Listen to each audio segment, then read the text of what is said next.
just taking the opportunity to have a quick lunch at a coffee shop which is next door to my doctor's while I'm waiting for my appointment, which is in 4 hours time.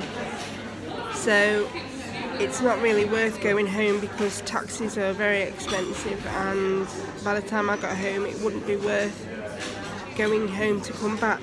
So I've stayed in town and I've had a quick lunch, and now I'm going to catch up on some of my university work and also pick up some food before I go home. See you in a bit. Well guys, that was a bit of a rough day.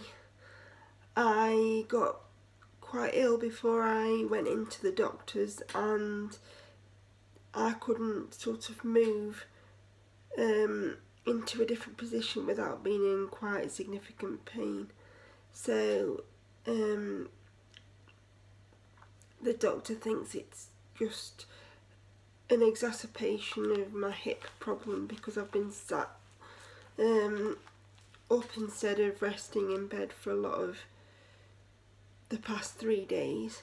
So I've actually reached the point of having Oromorph, which I have never had outside of the hospital before, and I'm not too sure how I'm sort of feeling about it, to be honest. Morphine has so many sort of connotations to it, but it's helped my pain reduce down to a point where I can actually think now, which is good. And in some ways I'm glad the doctor got to see it how it was by the time the 4 hours between making the appointment and getting to see her, how bad the pain was. Although I hadn't really gone in for that pain, I'd gone to talk about a monitoring appointment, but I think it's always useful that they see you when your pain is maybe at its worst, and it really was. I haven't had pain like that for years and years and years. I can say my bowel resection was not that painful compared to my hip today. But I'm feeling a great deal better, and it's only quite a low dose of Oromorph. So I knew something was coming, to be fair, because I was very stiff this morning and things, but I wanted to try and get on with some uni work, so I was sitting up to try and do that, and then this happened. So I feel often like I chase the pain around in my body now. I mean, I'm 40 years old and occasionally I feel like I'm about 80. And I sometimes wonder what I'll be like when I'm 80. And I have joked I'll probably be a head in a jar, because I think my head might be the only thing that's left functionally working by that point. But I have to say, I have the most marvellous GP at the moment. I think God sent her, and because I didn't actually book in with her, I just booked a random appointment, and it happened to be the GP who I'd been seeing a lot lately. So and I was trying to persuade her about me not having to go back for my asthma review with the nurse on Wednesday, because I'm feeling like I live at the doctor's at the moment, and because I've had such great results with the new steroids and things, I wasn't particularly not bothered, if bothered's the right word. I didn't really want to go again because I was feeling well, and if I'm well I sometimes don't see the point in it. Sometimes I feel like I sit at the doctor's and I really don't want to spend time at the doctor's when I feel good and could be doing other things like my uni work or catching up with other stuff I need to do. And people don't realise how much a lot of medical appointments take out of your life. I mean, for me to go to a medical appointment, I have to book an accessible taxi, or at least a taxi driver that's used to collapsing my wheelchair and whose car I can get in. And then I either have to have him or my dad, and it can take a lot of planning, and you can be stuck down there waiting for return transport and all sorts. And sometimes they seem to come, my appointments seem to all come at once, and I have like what I call NHS weeks, where I have like 3 appointments at either the doctors or the hospital, and it gets a bit much for your psyche at times. But it is necessary, but I do wish sometimes we could squeeze everything into one long appointment instead of 3 separate 10-minute ones. But I don't think the NHS is caught up with that kind of logic yet.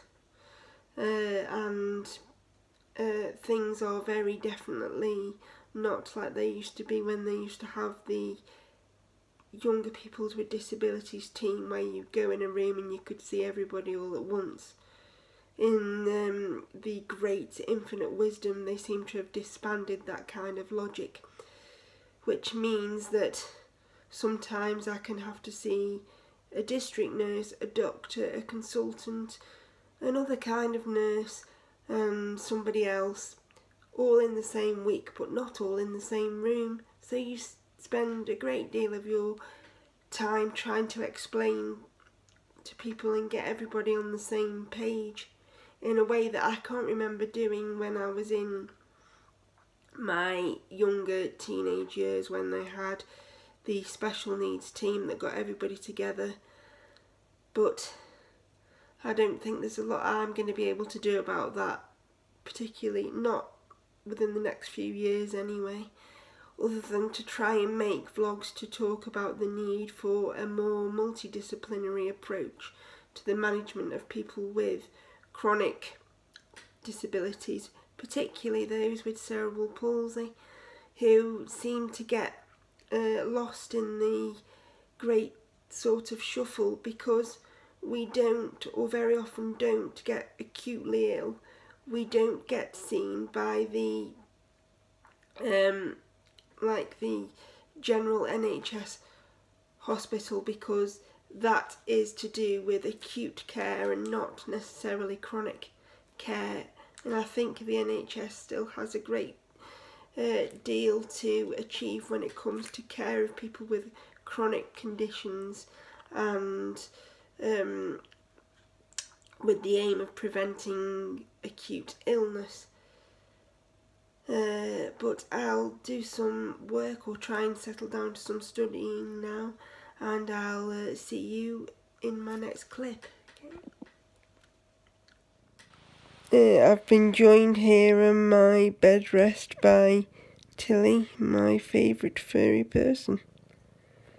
And I'm just about to start studying again. Hi. I've got my camera propped up against my milk bottle while I just have a quick cup of tea. I'll move the kettle out of the way, thank you.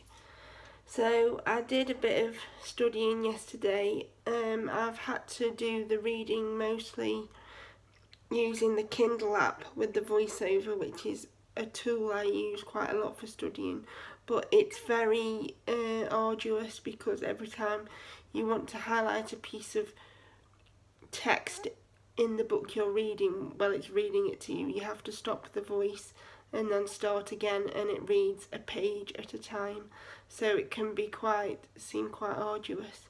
And some of the medication I had yesterday made me quite sleepy, so it always makes me work much slower than a lot of people. So I think very often you get perceived as lazy, and I've always been able to counteract the amount of time it takes me to study. Before I've always been able to put the extra time in so I can still produce work at the same rate as anybody else, but it's taking me longer and longer, and the time I have is sort of shorter and shorter. So it's causing me increasing amount of problems, and I've got a supervision on Tuesday, which I'm going to do by Skype because I can't sit up at the moment for long enough to travel to a supervision. So it's going to be by Skype, and I'm a bit nervous, but I don't like doing things by technology anyway, and B, I know I'm not progressing as much as I should be, and I don't know quite how to get around the issues I've got, but we can see. I mean, the nurses keep telling me you can only do what you can do, so we will find out, I suppose. I mean, it's scary to think that like your whole life that you've been planning might sort of implode on you because of a disability that you can't sort of help, but that nobody sort of understands the ramifications of. But anyway, so I think I'll end this vlog here, and hopefully my next video you'll find me in a better mood, and I might have managed to achieve something to stave off being ejected from university, I hope, and I'll be in a much better place pain wise, so I'll see you in my next video.